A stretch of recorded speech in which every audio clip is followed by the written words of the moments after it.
Creative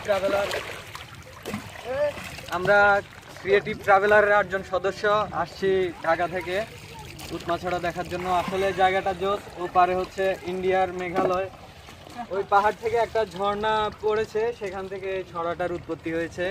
এটাকে দ্বিতীয় বিছানাকান্দিও বলা যেতে পারে। আপনারা আসতে পারেন ঢাকা থেকে প্রথমে